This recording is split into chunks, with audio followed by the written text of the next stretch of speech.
Welcome to Turn 1, a Formula One podcast.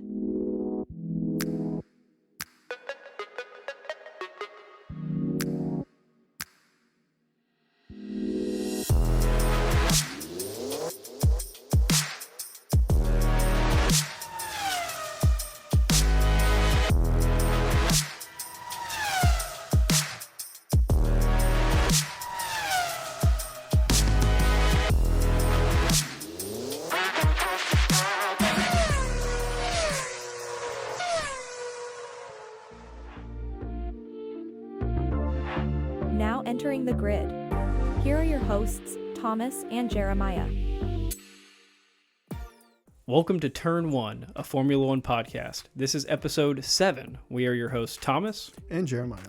So today's show is very much so an opinion piece. We are going to be talking favorite tracks of ours, explaining what we think is special about them, the famous corners, the famous turns, maybe some key moments thrown in that we have recollection of. But we're going to try to layer in some lap times, maybe compare things to like regular production cars, like the Porsche series and all that, Sure. just so that you can see how crazy these F1 times are. So hopefully there's a little bit of knowledge involved with just the pure opinions of what tracks we like. We have not overlapped on very many of these tracks. We didn't plan that. But with that, we'll go ahead and get into it. Jeremiah, what is your first track? So for my first track of the 5 that we picked as my favorites, in no particular order, but number 1, I've got Silverstone. Okay.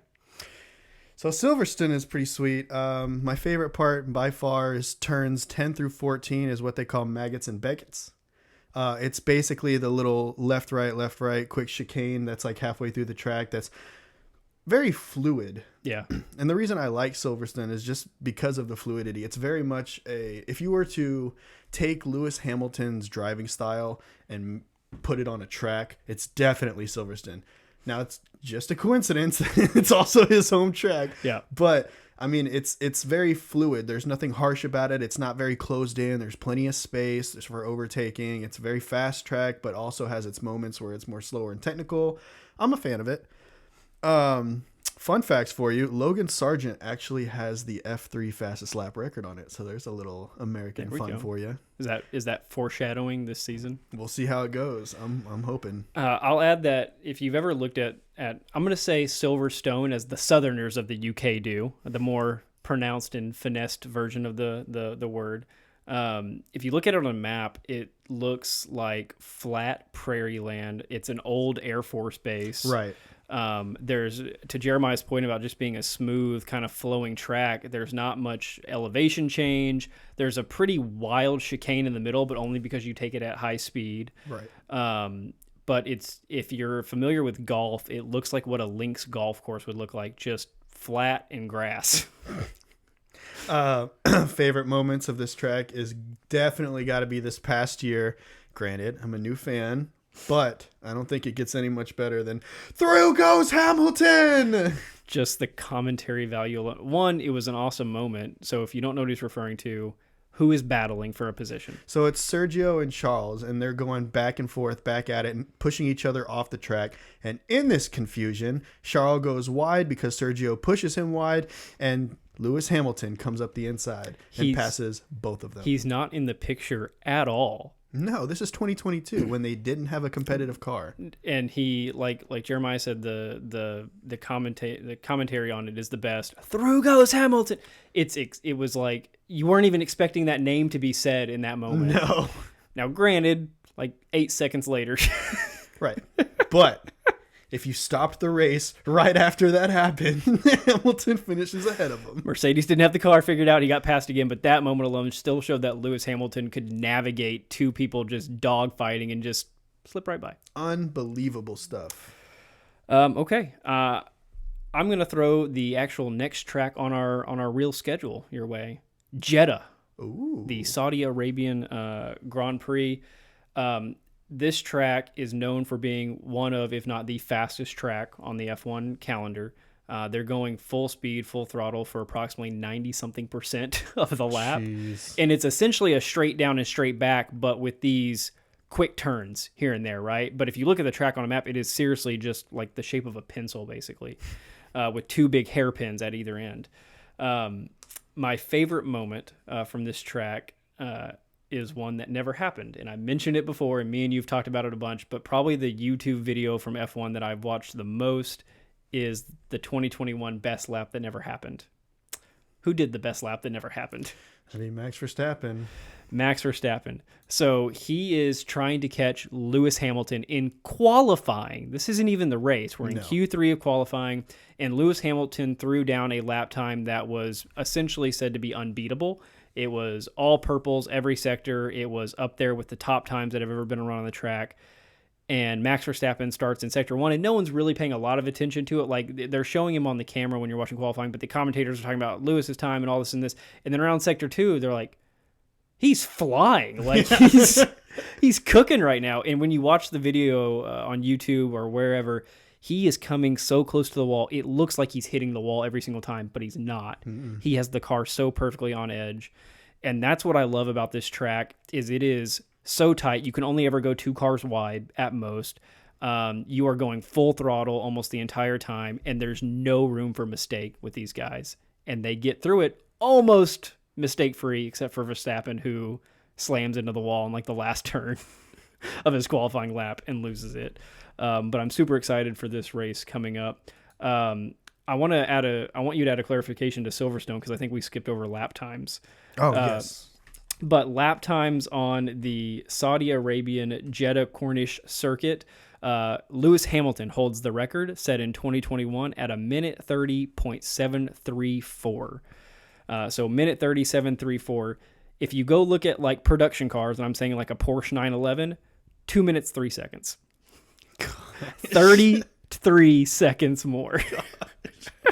Okay. Well, then to top onto that, if we're jumping back to Silverstone and looking at lap times, that record holder belongs to Max Verstappen with Sweet. A 1 minute, 27 seconds, .097. Okay. Now, if you were to look, let's say at the Porsche Carrera Cup, lap times are looking at about 2 minutes, 3 seconds. So again, to your point, these times are insane compared to your average car. And these are souped up Porsches too. They're not necessarily your stock Porsche. They're not rolling off the production floor like that. No. And so if you took your actual production car and so there are production cars that obviously have the top speed or more than an F1 car, but it's the downforce, the turning abilities that you get. All right. What is next? So for my number 2, I'm going with the Circuit de Spa-Francorchamps. Yeah, that's definitely butchered that, but that's okay. That's got to be in most people's probably top 5, if not top 8. No, without a doubt. And obviously, favorite turns, turn 3 through 5, Eau Rouge. Yep. And at the top, what most people get confused is the top section of that is actually called Raidillon. So it's Eau Rouge is the downward left-right, and then as they climb uphill to that section where they can't see over the track, that's Raidillon. That upward left bank. Yeah. Interesting. I didn't know that. Yeah, a lot of people will confuse it and call that whole section Eau Rouge, and it's actually not. It's 2 completely different turns and 2 different names. Interesting. Do you know why they call it Eau Rouge? I'm sure you do. I mean, I do, but I don't want to steal your thunder. Go ahead. You can. It's because that's the creek that runs under the track. And you can't see that creek watching the race. You have to go like look at it on maps or whatever. But there is a small creek that runs under the track. Part of that track is actually a bridge. Yeah, I was watching a YouTube video of Will Buxton standing in the creek with his shoes off, just talking about the track. There you go. What are we looking at as far as either key moments or lap times? Every single time that I tried to go and find a key moment, it seems like every single replay from almost every single year is just wipeouts. Yeah. Horrible, horrible wipeouts. And I get it, and I definitely understand why Eau Rouge and Raidillon is such a safety hazard. These guys first of all, you know how they take it flat out now. Flat out, no break. That wasn't the case before. In fact, they've changed that corner every now and then, just trying to figure out the best way to make it work. Because before, drivers were having to go into Eau Rouge, letting off the gas and kind of cruise through that part. And then as they're coming back up towards Raidillon, then they'd get back on at full throttle. Okay. And now it's just flat out. Flat out, yeah. Because when you're watching like the onboard cam where you see the telemetry data, it's just green bar on the throttle the entire time. Yeah. I do have 2 key moments for you. Let's hear it. So key moments for Spa. This is the Belgium Grand Prix. The 2021 rain debacle. So if you remember back in 2021, you had a fight at the end of the year between Max and Lewis. They were tied in points, but you might have noticed they had half points. They were at 395 and a half. The half points came from the Belgian GP that ran a total of, it was either 2 or 3 laps, pretty much all under safety car because of weather. Yeah. And they ended the race and called it a day and then awarded half points. Spa is dangerous in the rain. In fact, we were watching a video before we started filming where it was like the whole, I'd say 3/4 of the grid was taken out in one big wipeout. Yep. Yeah, that was bad conditions. Yeah. That is a dangerous track. I think they've adjusted their mindset on that track to when it's raining, let's go easy. Yeah, maybe not. My other fun fact, and I know you know this, but I love the trophy from Spa. Oh, yeah. So a lot of tracks have a different way of presenting a trophy. Some, it's just the outline of the track. France has the weird gorilla monkey thing that's red, white, and blue. But in Spa, it's the track. It's a wooden outline of the track. And when you look at it, you're like, okay, it's kind of like everything else. But when they tell you about the history of the trophy is what sets it apart. One, it's made from wood that comes from the trees outside of the track. Really? Yes. That's really cool. 2, there is a glass pane or a glass panel in between the wood of the track, and there's 2 panels that squeeze water droplets in between them. What? The water from Eau Rouge Creek. No way. So when you look at the trophy, it looks like it's sprayed with water, but that is in the trophy, and it's from the creek. That's got to take the top. That's the coolest thing I've heard. That's the best trophy. That's ridiculous. Right, lap time records. For this one, for in-race lap time record, you're looking at about 1 minute, 46 seconds, 0.285 or 286 set by Valtteri Bottas back in 2018. Okay. Do we have any other comparison or just that? I don't. Unfortunately, there's no comparisons for what the average car would kind of do as far as a lap time, so that remains unknown. We found looking these up that a lot of our data comes from either F1 times or fandom websites or Wikipedia, and some tracks it's just hard to find information on, even if they've been around for a really long time. Yeah, you'd have to look up the specific event of a time where they ran stock cars on this track and figure out what the lap time records were from that. And unfortunately, I just don't have any of those events on hand in my brain. So, okay, number 2, and again, these aren't in an order. These are just our 5 favorite tracks each. This one is probably the most debated track in F1, Monaco, the Monaco Grand Prix. The reason it's probably the most debated is because it has by far the least action of any race that's on the calendar. There's like no overtaking unless you're Pierre Gasly passing 7 people. Pretty much if you get pole, as long as there's not a big wreck or you crash or anything like that, you're going to win. But I'm a big fan of atmosphere and ambiance and environment, and that there's actually a pattern of that in my favorites. And you can't beat going to Monaco, one of the wealthiest nations in the world, and just tearing through their entire country for a race. And you have the yachts out on the bay, you've got the pool in the middle, you've got all the wealth and celebrities, and it is a scene unlike any other in F1. Yeah, man, Monaco almost made my list. I was so close to putting it in there. The only reason I didn't, 1, I saw that you were doing it, so I thought I'd give a little bit of variety. But 2, it's just not a good track for current day racing. Right. The cars are just way too big. If you look at those old pictures of like the first runnings of Monaco, you could go 4 wide. You could easily go 4 wide. And now you can't pass anybody. The only place that I've seen where you can pass and have a somewhat reasonable chance of doing so, the hairpin. And even then you've got to pop a curb. Yeah. Yeah, you got to take it hot. And you bottom out the car and then... Yeah, but going like ripping through that tunnel is awesome. Like I love seeing those shots from the race weekends in Monaco as they're the long shot coming down the tunnel and they're making turn. It's one of the best atmospheres in race. For times, you look at obviously Lewis Hamilton. He's going to have a lot of these. Him and Max. Lewis Hamilton in the 2021 Monaco Grand Prix, 1 minute and 12 seconds to go around Monaco. Jeez. Looking down at Porsche, 1 minute 34. So not near. I mean, it's 20 seconds, but it's not as much as it was in those other more wide open tracks. It's evened out because you can't go full speed in Monaco. Right. No, there's no chance. There's very few examples of that. This list also has some interesting notes. they have different runnings of Monaco and different tracks. Some are 2 minutes, some are a minute 50, some are. I'm interested to go back through and watch those. They do a running in historic sports cars of Monaco. Yeah. That would be one to watch. But yeah, there's Monaco. It's mainly the ambiance and the atmosphere, not so much the actual race that I'm tuning in for. Sure. Okay. Well, if you're going to go, Monaco for your number 2? Yep.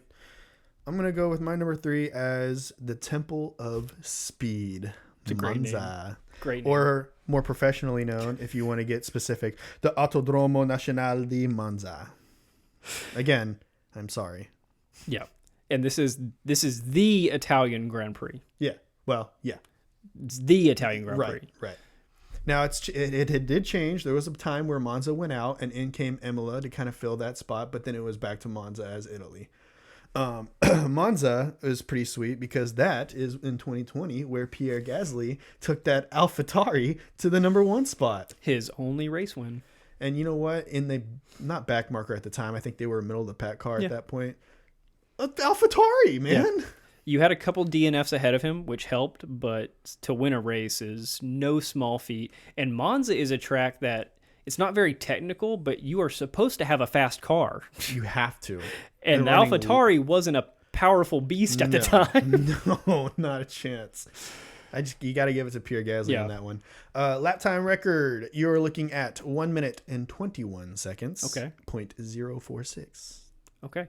You'll find on a couple of these. So the reason we're giving lap times, one, just to provide a little bit of context as to what an F1 car does versus a production style car, but also to compare the lengths and speeds of the track. So we mentioned in an earlier episode that the races run about an hour and a half in time, but the laps time vary greatly.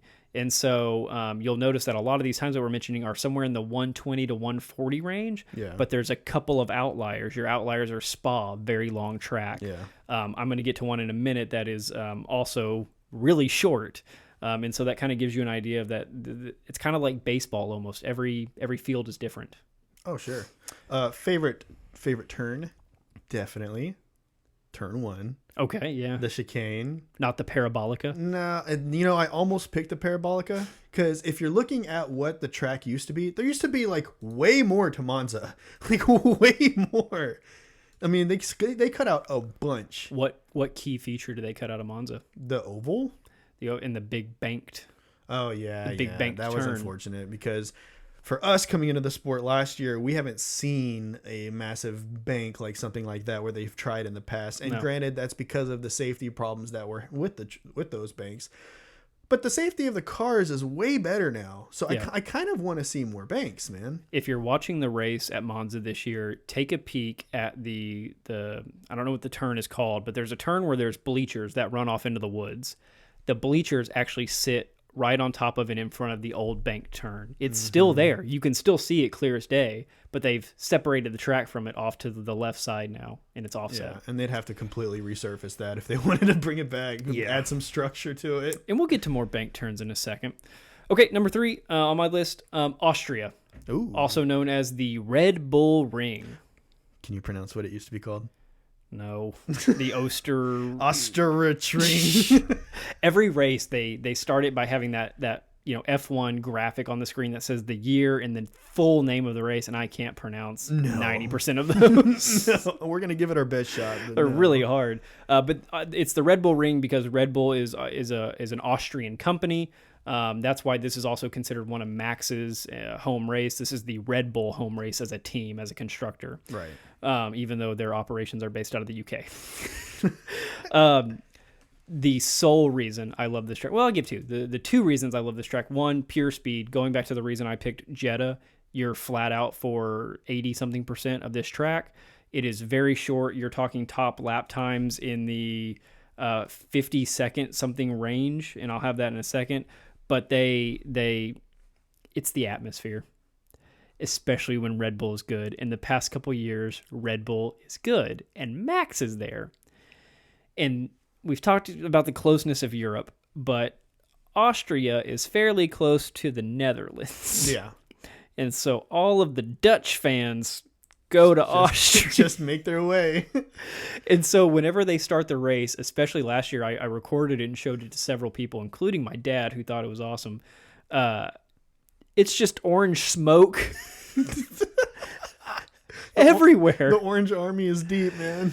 And it feels really unsafe to start the race like that. There's no way that's because as safe. they're going through Sector 2, so Sector 1 is the home straightaway where the grandstands are, and then you go flying up the long straight to where your Sector 2 is. Sector 2 has the big bull statue in the middle of it, and that's where your 3 big turns are in the lap. There's not many.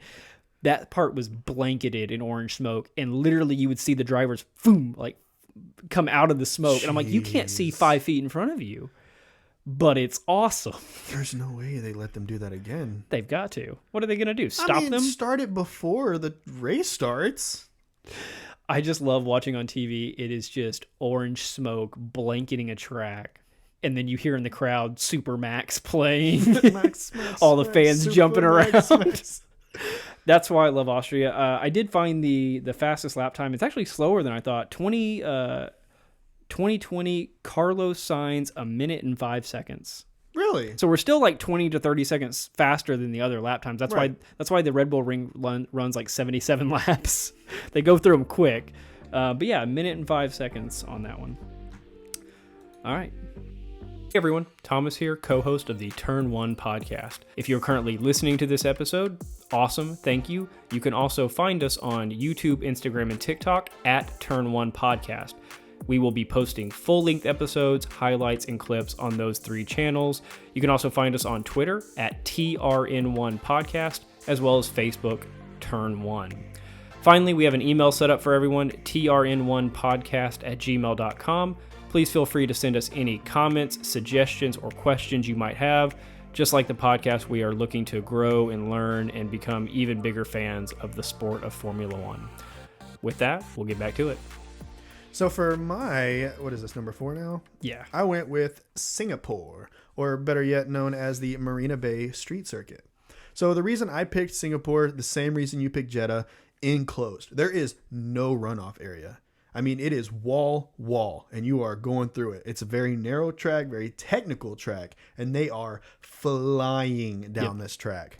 The DRS zones are super sketchy in Singapore. Oh, yeah, easily. Favorite moment by far, more than anything else, completely not race related whatsoever. In 2016, Max goes on the comms, and he goes, "Whoa, there's a giant lizard on the track." And he's like, "No, I'm serious." And his engineer goes, "Face to face with Godzilla there, mate." And this is 17-year-old Max. It's like his first year in or second year. I think his first year for Red Bull is what it was. God. Giant lizard on the track. As far as favorite turns, like I said, I like all of it because of the fact that it's so narrow and the walls are up. It's kind of hard to give a favorite to this. I guess I could go with the turn 1 on this one as well. Actually, I really like the turn 1 for Singapore. It's a wild stop, and because they're coming full speed down the home straight. That's really the only place there is full street except for the Sector 2 DRS zone. I would say also the turn that goes under the bridge. Yes, that's what I was gonna say. And I think that actually butts up to water. I think that's on the bay, but you can't see it because they've got the walls in front of it. That's where it goes over the bridge and then immediately into a hairpin, right?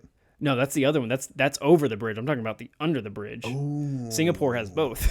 Ooh, that might change my answer to this hairpin because they go flying over this bridge, blind into this hard right, and then immediately on the brakes to hit this hairpin to the left. Yep. Crazy. Street circuits are highly debated in the F1 world. It is the original F1 racing. It was just streets. Right. And that's what a lot of racing generated from. But I have a hard time putting Singapore anywhere near the top of my list solely because in the F1 video games, that track is so ridiculously hard. We cannot get through it unless you go so slow that you just lose. Or just turn damage off. But that bridge turn that we're talking about, you come up on it, and we call it a bridge. I don't really know if it is, but it's got like arches on it. You come flying out of these turns, and you have to slam on the brake at the exact right second. If you don't, you either stop short, and then you can't make the turn, or you go too long and go into a wall. Yeah, you swing wide, slap the wall on the exit. And your tire breaks off. Yep. So I love street circuits. I like the idea of it, but Singapore is really hard. Yeah, and this is why we're behind a mic and not behind the in wheel. A fake Logitech wheel. Yeah. Oh my gosh. Okay. Lap times for this one is you're looking at about a minute 41.905. Okay. My next one is going to be another one for two reasons. One of them is atmosphere and ambiance, which I'll piggyback off of Austria for. But this one brings a unique aspect of racing that we talked about with Monza. It's going to be the Netherlands GP or Dutch GP, Circuit Zandvoort in the Netherlands. Circuit Zandvoort is located on the coast of the Netherlands. It's really picturesque whenever they do the wide shots or the drone shots of the track. It literally looks like they just walked up to a beach and said, "This is a good place for a racetrack." There's sand everywhere. There's wind-blown grass. There's sand on the track. Jeez. It's just on a beach essentially. But similar to the Austria thing, the Orange Army comes out in full because this is Max's home race. He's a Dutch driver, and so all the fans there, like 90% of them are Red Bull fans. They're popping orange smoke, which if you're just tuning into Formula 1 for the first time, you're like, are these all McLaren fans? No. They're Red Bull Max Verstappen fans. It's kind of arguable on if they're even Red Bull fans, if we're being honest. They're just what any team Max is on is what they would be. That's why the orange works, because it's whatever. But the unique aspect that this track brings, banked turns. Ah, yes. And a lot of banked turns. Yeah. Whenever you watch this race, you'll notice that I would say almost every turn on there, except for some of the ones I'm thinking in Sector 2 where they have the gravel pits. Yeah. Everything in Sector 1 and everything in Sector 3 is a banked turn, but they're not high-speed banked turns, except for the last turn going into the home straightaway. Yeah, and they're not even like massively banked. Like if we're talking in comparisons to like the Monza that's bank, wild. That's just arguably a 45-degree angle. Yeah. Yeah, these are nowhere near that. No, but they are way more than what you see any other race weekend because they are clearly slanted and tilted. And now you have the other aspect of dive bombing, but dive bombing the outside of the bank turn. Okay. If you go, it's not the first turn because the first turn is like a sweeping right out of the home straight. It's that second set of turns where it's the hairpin that's banked. Yeah. You'll notice, I think last year, Bottas and Zhou Guanyu, both Alfa Romeos, found a strategy of passing people going wide on that track because the drivers would think, oh, I can carry speed into this turn. They would have to brake too hard into the apex because, oh, it's banked. I can turn faster. No, you can't.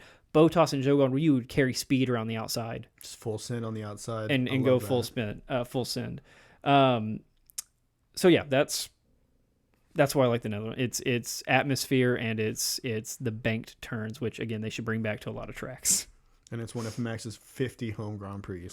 He has 3, sir. He has 3 home Grand Prix. He's got 2 more than every other driver on that grid. He has the Netherlands, he has Belgium, and then he has what's the third one? He's got 3 home races. Let's see. It's the Red Bull Ring. It's Spa, because his mom is from Belgium. Right. Yeah. Okay.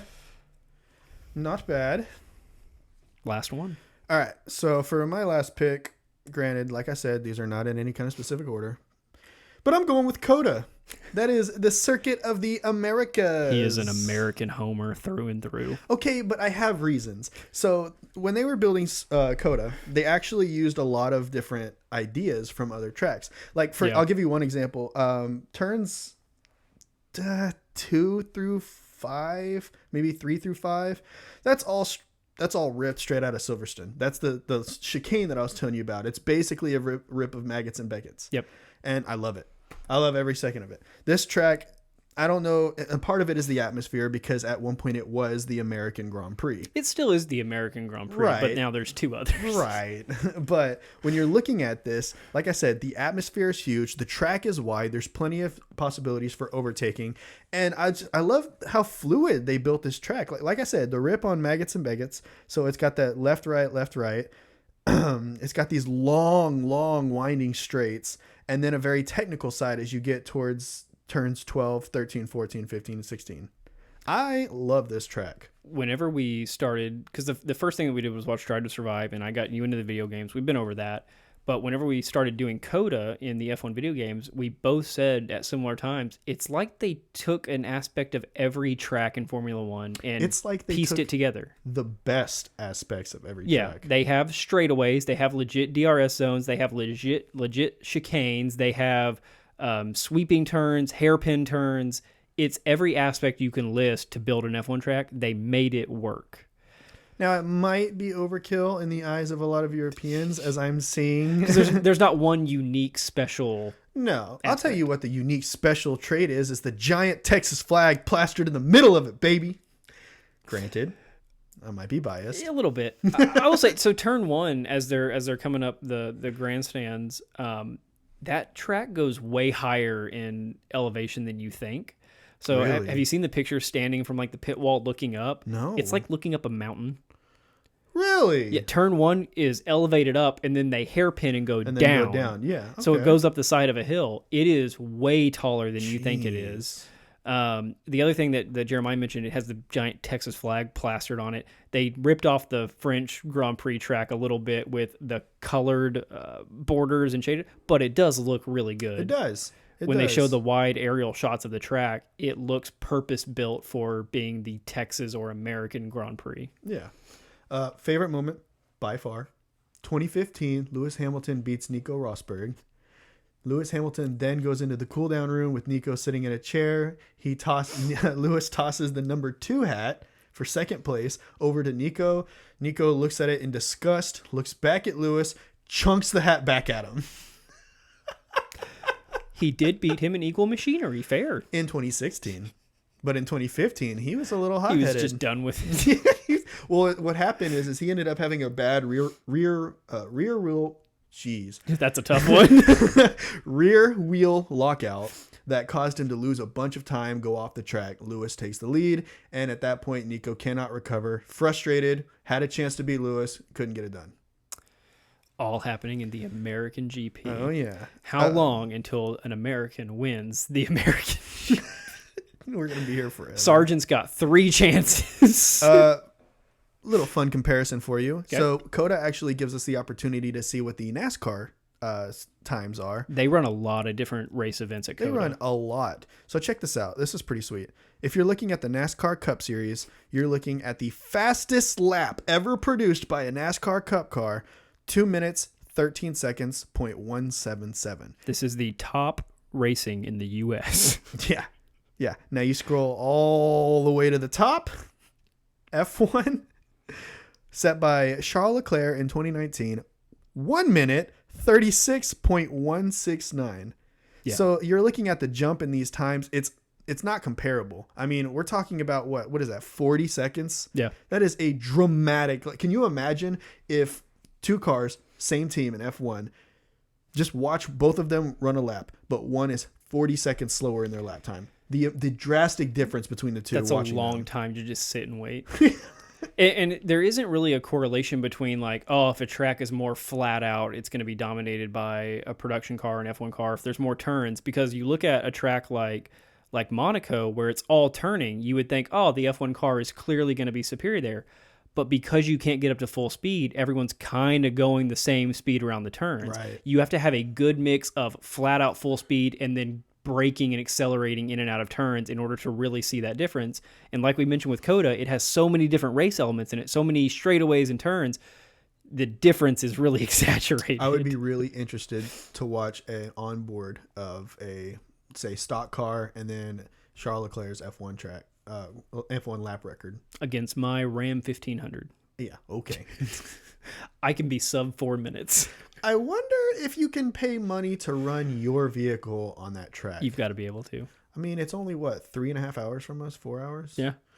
Might be something we can look at. We should still have the Mustang. V6 Mustang? Tearing it up. Oh my gosh. Okay, last one over here. This one is a combination of track elements and atmosphere. Like I said, I'm really big on atmosphere. I love that. I go to restaurants just because of the atmosphere. That's what I like. Okay. The Mexico Grand Prix. We talked about whenever we were doing our driver profiles, Sergio Perez. This is his home race. There's been a long history of Mexico drivers, and the history of racing is really good there. Their fans go all out, just like the Max Verstappen fans. It is all Mexico in the stands, the flags, the streamers, the smoke, the ribbons, the music. And then you do this entire race, which I'll get to the race elements in a minute.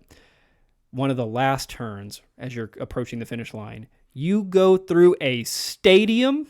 Yeah, it's pretty sweet. It's a multi-purpose stadium. They use it for soccer or football. They use it for baseball. But then once a year, they take up the playing surface, and there is a track underneath, and the drivers go through a stadium with 50, 60, 70,000 people in it, however many it is. There's only one turn in that section, but boy, those fans light up. That's where you've got your fireworks going off as the winner's coming around. I love the atmosphere of the Mexico GP. It puts it in perspective when you're talking about watching a sport being played at that stadium, and it takes the same amount of time for one player to run from one side of the stadium to the other as it does for an F1 car to go around the track. Yep. I mean, we're going to get to our next segment, and we'll bring this up again, but we measured how long the stadium is, the Mexico Stadium. It's 125 yards, and they get through that in approximately like 4 seconds while turning. Oh, yeah. So they don't get to see him long, but what they do get to see when they see Sergio ripping through there, they go wild. Oh, you know they do. And just because he's teammates with Max, when Max goes through, they go wild. Right. Okay, before I can let you continue, I need to hear you attempt the real name of this track. Autodromo Hermanos Rodriguez. No way! That was pretty good. I took 3 years of high school Spanish. Okay. I'm proficient. Oh, wow. I did not think that you would give the full accent and everything. That's how you have to get the inflection right. Autodromo Hermanos Rodriguez. I will say, for race elements, similar to Coda, it combines a lot of things really fluidly. You have huge straights. You have two huge straights. Starting the race off is a huge, 10 to 15 second straightaway, which is a lot of ground to cover in F1. And then all of Sector 2 is a very technical, there is a hairpin turn, there is 3 sets of chicanes, all leading up to final Sector 3, which encompasses the stadium turn and then wrap around back to the grandstands. It's almost the perfect embodiment of showing off the full all-aroundness of a car. Can it go fast and can it be technical? And you'll see on that straightaway, several cars, maybe not the lead cars because they didn't qualify top in qualifying, 1 and 2 will get passed by 3 and 4 or whatever it is. But as soon as you get into the first turn, now you have the cars that can be more technical, pass it. And it's a back and forth. There's a ton of overtakes. I love watching every year the Mexico Grand Prix. Okay, that is it for our top 5 each favorite tracks and why. To wrap up this episode, we thought we would give hypotheticals. We've talked about things that we like about these tracks, but what are some things that we don't like? Or what are things that would make the sport more interesting to watch, excluding safety? Let's take that out of the conversation. I'll kick this off. When I think of Japan, I don't think of the Suzuka circuit. Now I do because I know what it is, and it's a cool track, but it's in a less densely populated city of Japan. It's kind of in a suburban area. They've dedicated this area to this track. It rips through the hills of Japan. Looks very cool. But when I think of the history of Japan and its driving culture and things like that, I want to see a street circuit in downtown Tokyo. I want them ripping through buildings. I want them to block it off just like they're doing for Las Vegas this year. I want to see the densely populated Tokyo as we know it. I think that would be much better embodiment of the culture and how things look and operate. And that's what I think of when I think of Japan. I think that would be really interesting. Yeah. I have no idea what the layout would be. I know nothing about Tokyo other than it's big and looks really cool. But that's what I like. That sounds like a street circuit to me. Yeah, it does. Definitely. I mean, and part of that is because of the movies that are out there about Tokyo, and anything car related is drifting. Like you said, drifting. I mean, you've got Fast and Furious. I mean, it's very much so. You would think maybe even Under the Lights, going through Tokyo on the streets. I could see that. That'd be really cool. Think about when they announced the Las Vegas Grand Prix. What if it was just out in the desert? How disappointing would that be? Yeah, I mean, the whole attraction of Vegas The Strip is Vegas, not the desert that it I sits want in. to see a Red Bull flying past the Bellagio. Yeah, and you will get your chance. Okay, do you have a gripe about F1 that you want to change? I want to bring banks back, and bigger than what they are. Because here's the thing: banks were taken out for safety concerns. Okay, so we've added all of these safety precautions. We haven't even had I don't want to say we haven't had a death, but in F1 we haven't had we haven't had something severe to that extent happen in a while. I mean, even last year we saw Zhou Guanyu go upside down, walked away from the car. Yeah, a little scrape and bruise. We saw Roman Grosjean split the car in two, walk out of the car. I mean, if these cars are safely built as they are nowadays, why can we not bring back bank corners? I want to see them fly up a wall going way faster than they should be in any turn. Is that too much to ask? No, and so we mentioned Monza, how it used to have a bank turn. Circuit Zandvoort in the Netherlands still does, but they're not high-speed bank turns. The final turn in Circuit Zandvoort is kind of high-speed, but it's not a very severe bank. When we're talking bank turns, if you go look at Monza, how it used to be, it is almost straight up at its highest point. It is a 90-degree surface. Oh, yeah. You can go on YouTube and you can look up historic tracks Monza, and there's a guy who will take you around the original Monza track, or at least the parts where you can walk on. And that bank is massive. Yep. He was trying to walk up the bank, he was on all fours crawling up it and still sliding down, just for perspective. To tack on to bank turns, because I will say I wish that was back as well. The Avis track, we've had our dabblings with this track before. Wait. Is that the track that just goes up and down? Oh, damn. So this was in Berlin, Germany. The last time they ran it was in the 50s or so. It's been a really long time. It's since been turned into, it's part of the highway system, but now it's like a legit highway.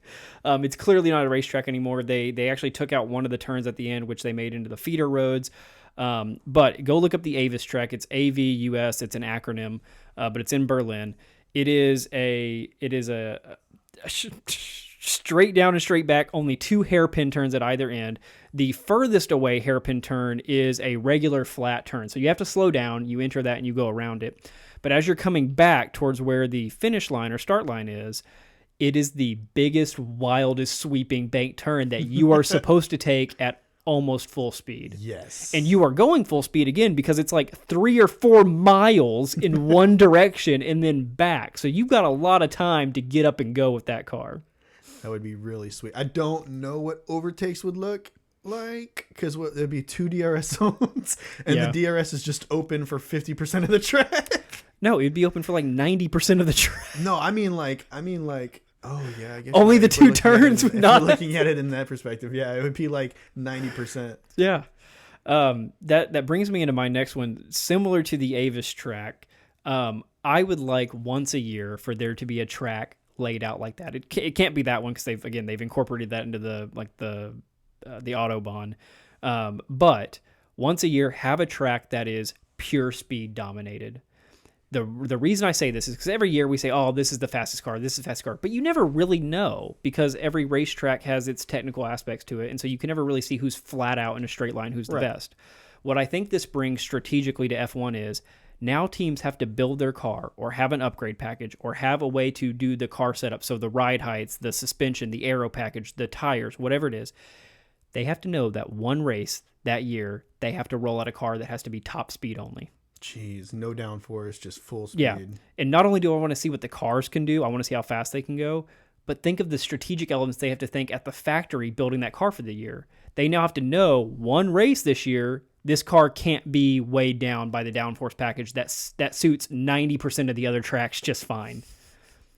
That's a lot of strategy for one race. That'd be pretty interesting. So I think they should bring something like that back. Again, they couldn't bring back that track, but one straight down, straight back. I want to see full out speed from an F1 car. Okay. I've got a couple. Okay. For one, and I know that I just talked about how much I liked this, so I'm going to go the other way. Now he hates it. No. If they took out the first turn of Monza, the chicane The that very looks first like you chicane. can fly straight through it, and sometimes drivers do fly straight And through they it. used to fly straight through it. the little And they had barriers. to add that Yeah. because of safety reasons. So here again, the safety of the car, way better than it's ever been. Bring that back out. Roll it out. Maybe not keep it. Just see how it does. I want to see them take that full throttle. I want to see how big of a jump these top cars can get from the middle of the pack and from the back markers before they actually have to do a legitimate turn. You're getting really close to my last idea, and I think so. If you look at the track of Monza, it is just a giant kind of triangular shape. I'm trying to picture in my head, but there's 3 or 4 random little chicanes, or Yes. not even really chicanes. It's just a you have It's to like go a into little you have to. It's the first part of a chicane, the chick part. You have to go into a braking zone, turn left, turn right, and then you're back to full throttle. Mm-hmm. They're forcing you to slow down. If you took out those 3 or 4 areas, you could run that track almost flat out the entire time. God, wouldn't that be dangerous? I wanna He's just I proving wanna his own s- point. I want to see it. Because the safety of the cars is better. It's not the same thing. We know they're going to be, well, To be an fair, I extent. do kind of like how they pile up into turn 1 because they come off the line at full speed and they run full speed for quite a bit. That straightaway is long, almost as long as Mexico, and then they all have to brake in order. For a 90-degree right turn. And you have 4, 5, 6 cars trying to go wide in that turn to try to gain spots because, again, once that race spreads out, it's full throttle. Yeah, Monza, good luck, man. Man. So my other one, I heard you talking about this one earlier, but I also had this idea, so I'm going to kind of bring it forth and steal it 100%. Thanks. You're welcome. Australia. Dang it. It's on my list, man. I know it's on your list, but I was doing Australia research for the past 3 days, and I liked this thought. I had this thought, and when I saw it on your page, I got excited, Go so for I'm it. going to steal it. Why are you not able to see the scenery more? I don't know. Albert Park is gorgeous. It has this lake that's in the center of the track, not visible. It's got all of this scenery on the outskirts, all these trees, all of this open air, not visible. Nope. You're looking at a wall on one side and a wall at the other. And if you're looking at an onboard camera, you're basically just seeing the sky. Yeah, they built a track in a picturesque location. They said this will be Beautiful. beautiful. It's a park. Like when it's not a racetrack, people are there with their families, and picnicking, Yeah. walk, exercising, whatever, doing stuff on this lake. But when they set it up for F1, like Jeremiah said, the right side, which is the side enter towards the lake, has a wall and a barricade on it. Okay, fair enough, but make it to where I can see the lake. But anywhere where you could see the lake, they put up grandstands or advertising or something that blocks your view. And it's like, why would you even you could have put that track anywhere. You could have put it in the middle of the Australian desert and no one would know the difference. Yeah, that's the only thing, that's the only quarrel that I have is that the whole point, I mean, the whole point for some viewers, Put it in a park day. well, I'm talking about the whole point for some viewers when they're watching F1 is the fact that they travel all around the world. Right. So you're looking at these gorgeous sceneries. You look at Spa, you look at, Hungary, like these. Azerbaijan, you're ripping through old town Baku with Yeah, it's castles and awesome. mansions, and It looks great. One of the turns incorporates a castle. the castle Like, turn. that is great. Once you get to Australia, you're just looking at walls. I don't get it. Why? Yeah. And even if you didn't have a lot to work with, so we flash back to the Bahrain Grand Prix that happened last week. Okay, it's on a desert island in the Middle East, but they do so many wide aerial shots of that track that shows the ocean and the water and the vast desert and sand. So do that for Australia. It just even though it's in the middle of a desert on an island, they make it look awesome. And you could do that with Australia by showing us the lake. I feel like it's as simple as put a helicopter above the track. I mean, I don't know. I'm not overcomplicating it. But Okay, I was gonna have 2 more, but now I only have 1 more. So, You're welcome. So thanks. This is my last thought. We live in Texas in the Dallas-Fort Worth area. Our reference point is going to be the Dallas Cowboy Stadium, AT&T Stadium, but this can apply anywhere because they're not going to add another Texas Grand Prix. I want a track to go through the middle of an indoor stadium. ooh, Mexico runs through the outside. A lot of tracks have built up big grandstands and things like that, similar to a stadium. We look at the China Grand Prix, which we haven't seen run live yet because they keep canceling it, but it's got huge, expansive, 20,000 seat grandstand Right. sections. But if you're familiar with the Cowboy Stadium, which a lot of people are, just because when they built it, it was like a wonder how they built it. Imagine the track going through whatever city it is, and then they go full speed down the tunnel into the stadium. slam on the brakes as they get to the end of the tunnel. They do a chicane in the middle of like where the football playing surface would be. You've got 140 yards with the end zones and the space outside of that.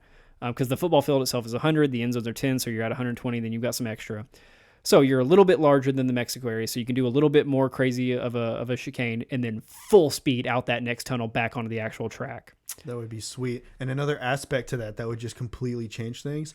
The track temperature in that one section. I mean, if you're talking about running this hypothetical race on a hot day, then the rest of the track is going to be scorched. And then they go through this air-conditioned, shaded stadium section of the track. What would that do to the tires? The outside track could be 140 degrees surface temperature, and then the inside would be 72.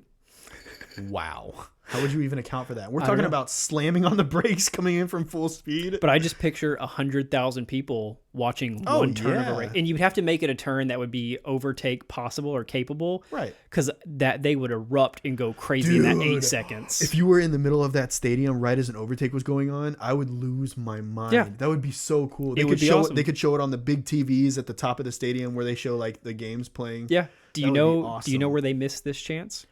Where? Miami. Oh, yeah. It's right next to it. It runs along the outside of Hard Rock Stadium in Miami. Put it through the thing. Yeah, they had an opportunity to do something Look, special there. I've complained enough. Well, not complained. I haven't really complained a lot about the Miami GP. I think that was a weird spot for them to add a race was in Miami. I think Vegas should have come first. That seems more... but I can't remember which interview it was, but there was a driver's interview where they were asking Danny Rick and they were asking Lewis Hamilton and there was somebody else and they were saying basically, where would you like to see a race? I want to say it was I think it was Danny Rick that said Vegas and Lewis Hamilton that said Miami. So he wins. And if you're talking about a 7-time world champion and he says he wants a race in Miami, then gosh darn it, you put a race in Miami, no matter how bad it is, no matter how stupid the antics are, where they make you wear football helmets on the podium. Old football helmets. Yeah, not even like the somewhat give me cool ones. Give me a Revo Speed or something. Just something with a little bit of texture. Here's where they messed up. So we talked about the ambiance of the race and the atmosphere, the lake in Australia and all that. Okay, you're going to put it in Miami. Okay, you're not going to put it in downtown Miami where the beautiful condos are and you're not going to put it in the heavily Cuban areas of Miami where you have a lot of culture and influence and atmosphere. You're not going to put it on the beach. Okay, so where are you going to put it? Okay, you're going to put it near Hard Rock Stadium. You're going to use that as a focal point. You're going to say, this is Miami. Great. Put it through the stadium. If you're going to ditch all the stuff that people know and love Miami for, put it through the stadium. Well, because here's the thing. You missed out on an opportunity to sell that entire stadium out every single time that F1 comes to Miami. Plus everything outside of it. Yeah, because now if you were to buy a seat to this Miami stadium while the F1 track is going on, what are you going to watch the TV and watch the turf that's down on the field? There's nothing going on. No, instead they built a fake yacht marina. Yeah, and that's... and then put real boats on plastic water. Okay, well, this isn't the Bag on the Miami podcast. This is for a minute. But that's the big idea. We get some track somewhere in the world that runs through a big stadium. Obviously, in Europe, they have the massive soccer stadiums. Run one through there. No, that's a good idea. Run one through Wembley. Why not? Yeah. I don't know. That is it for our favorite tracks. We gave 5 each. That is not an all-encompassing list of all the tracks that have ever been run.